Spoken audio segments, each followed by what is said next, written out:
But Mr. Yusuf, tonight you will say everything is about immigration. I challenge you not to mention the word immigration tonight. I'm afraid I am going to mention immigration because it is, according to the latest YouGov poll, the #1 issue. Yeah, we've obviously had a lot of people in this audience asking questions who clearly are delighted about the levels of immigration, and that's fine. Like, I'm afraid this audience is not representative of the country. And right now, many people in this great country... It is representative of the support for reform, I might just point out. Many people in this country feel massively betrayed by... The absolute cheek of the host, Fiona Bruce, calling Zia Yusuf out. She becomes so defensive, desperate to emphasise the audience is representative of public opinion. Anyone who watched that show last night will be left in no doubt of the pure left-wing bias. Every single audience member who was invited to speak went off on an anti-reform, pro-immigration rant. Maybe 7 or 8 people, and every single one. Are we seriously going to believe the host randomly picked out 7 or 8 people to comment, and it was just coincidence every last one attacked Yusuf and reform? A few said it's great there are less and less white faces in their town. The African guy who asked the question said, well, you wouldn't comment about a town having too many white people in it, would you? No, because we are in England. That's the default position. You'd be fine to say that about a town in Africa, and I don't blame him for saying it. They've been led to believe all that defines England is multiculturalism and diversity. Personally, I wouldn't have worded it like Jenrick. Though he's absolutely right in what he's getting at, I'd have made the point without saying there's no white faces. He could have easily made that point without making it about skin colour. That's my opinion. But let's face it, Birmingham is clearly a colonised town, as are many others. People have moved there and set up overseas colonies where they keep to themselves. Colonies that are growing exponentially. And without doubt, some are not integrating. Quite the opposite in some communities. Zia Yusuf absolutely wiped the floor with that anti-British lunatic leading the Green Party, Zach Polanski, who seemed to think unlimited immigration is not a problem. Lack of funding for the NHS and lack of housing and infrastructure is the problem, apparently. Zia Yusuf called that nonsense out. It's a demented worldview and what I expect from the Green Party. Where's the limit? 10 million? 20 million? What about when no one can get a house because we've imported 50 million more people? Is he still going to blame a lack of house building then? It's just pure madness. It is not our responsibility to pave over the entire country to house the world, which unfortunately seems to be happening under this Labour government. And all that is why people are voting reform and why the Liberal elite are in utter meltdown at their unstoppable rise. Take a listen to this. Because you spend a lot of time spreading misinformation and fear to make it... What is it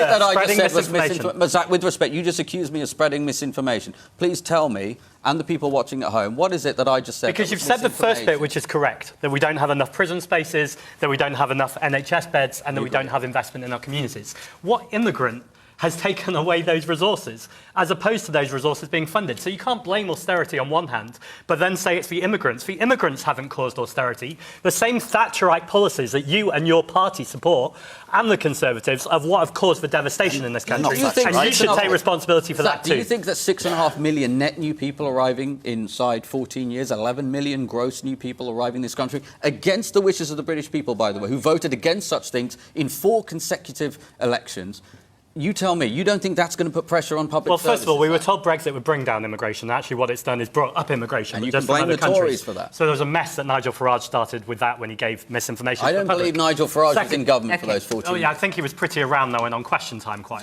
He was not in government, I'm afraid. OK. All right. Complain about not seeing a white face in Handsworth.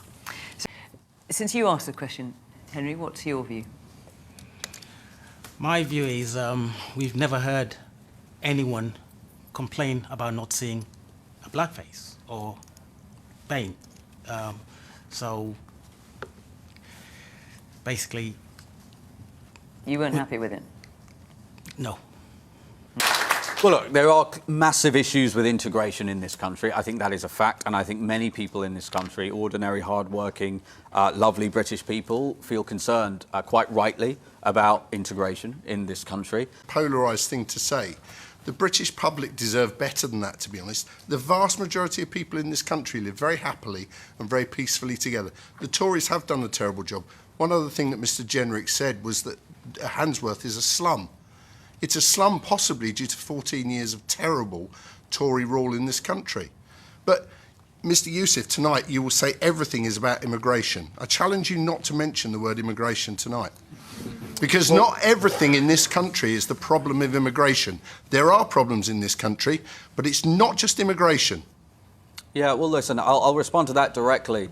I'm afraid I'm going to mention immigration because it is, according to the latest YouGov poll, the number one issue for ordinary British people, for voters across this great country. Of course, that there has been far too much mass immigration in this country. It has been to the detriment of this country. We've had enormous numbers of I tell you what, should we hear a bit more from our audience?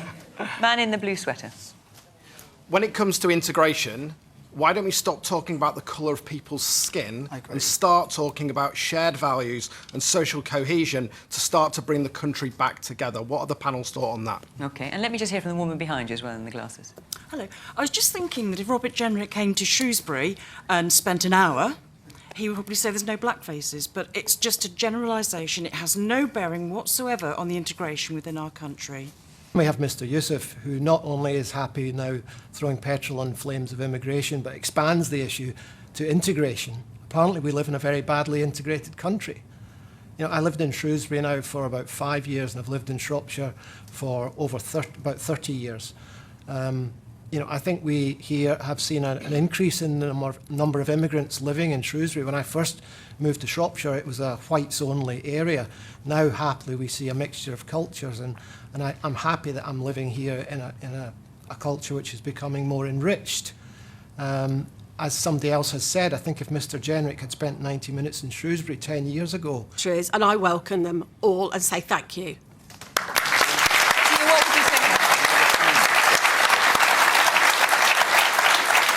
So, look, it's great. You know, we've obviously had a lot of people in this audience asking questions who clearly are delighted about the levels of immigration, and that's fine, like, genuinely great.